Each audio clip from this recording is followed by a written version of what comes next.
let's discuss where's the introduction. As we have seen, हमने overview discuss कर लिया, हमने बॉडी पैरा 1 और बॉडी पैरा 2 भी डिस्कस कर लिया. Now introduction. अब इंट्रोडक्शन पे ज़्यादा आपको टाइम देने की ज़रूरत नहीं है, because there are certain templates, वही आप लगा दीजिए. There is no need to write anything in that. बस उसमें क्वेश्चन की पैराफ्रेजिंग करनी होती है. How to do that we will discuss. So you can see here, don't worry about planning the introduction. The introduction is the easiest paragraph to write. Okay. Usually we can use a template or formula. कुछ exceptions भी होते हैं.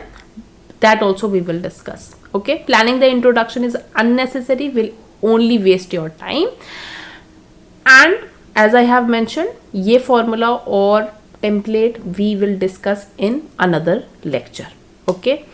So what's involved in an effective task 1 plan? So this is the plan.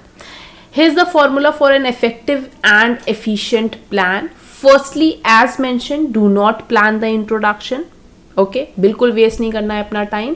Directly you need to jump to overview part where you need to highlight the important points. तो अब highlight में क्या हो जाएगा, हमारा ओवरव्यू आया जिसमें you need to write the main trends, differences और stages. We will talk about identifying trends in a later lecture. Okay. Body para 3 या फिर बॉडी पैरा 1 बोल दीजिए, पैराग्राफ 3 और body para 1 should focus on one set of grouped data. Look for somewhat similar lines, bars like swimming and running, और see if you can group the data in a more original way. Okay, like ball sports. So यहाँ पर क्या करना है, अगर आप swimming और running को एक पैराग्राफ में रख रहे हो, then the next paragraph you talk about the another one, जैसे हमने देखा था बास्केटबॉल, है ना. So should look to rest of the data in a logical way.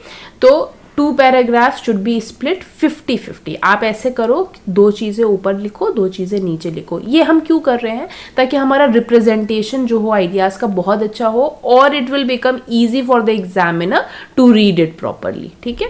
Let's move to next, that is 5th paragraph. अब देखिए, कई questions में हम 5th पैराग्राफ भी दे सकते हैं. It is not necessary. जैसे यहाँ पर हमने 50-50 बहुत ही ईजिली डिवाइड कर लिया, स्विमिंग, रनिंग और वहाँ पर basketball, football.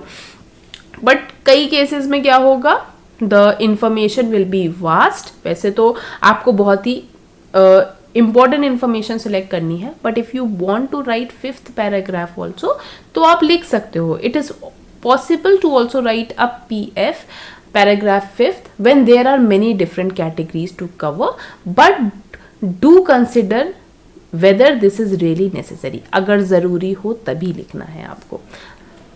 Let's move to next one. Now the time management. This is very important topic. आपको इंट्रोडक्शन लिखने में 2-3 मिनट्स लगेगा सिर्फ. ओवरव्यू लिखने में 2-3 मिनट्स लगेगा. पैराग्राफ 3 लिखने में 5 मिनट्स, पैराग्राफ 4 लिखने में 5 मिनट्स. ओके. देन आपको क्या करना है, whenever you are writing task 1, पहले आप ओवरव्यू लिख लो जल्दी से, देन बॉडी पैराज दोनों लिख लो, एंड लास्ट में जो टेम्पलेट है उसका यूज करके आप इंट्रोडक्शन कर दो. Okay, so it will take only a couple of minutes, to plan your task. So use any time left over to check your work.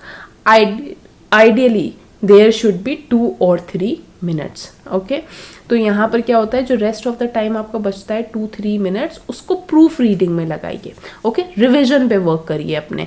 तो because many a times what happens, हम जब trends लिखते हैं तो कुछ ना कुछ mistakes कर देते हैं, लिटिल बिट स्पेलिंग मिस्टेक्स और ग्रामेटिकल एरर्स, कहीं पे पंक्चुएशन एरर्स हो जाते हैं, तो उनको प्रूफ रीडिंग के लिए लास्ट के 2 और 3 मिनट्स रखिए.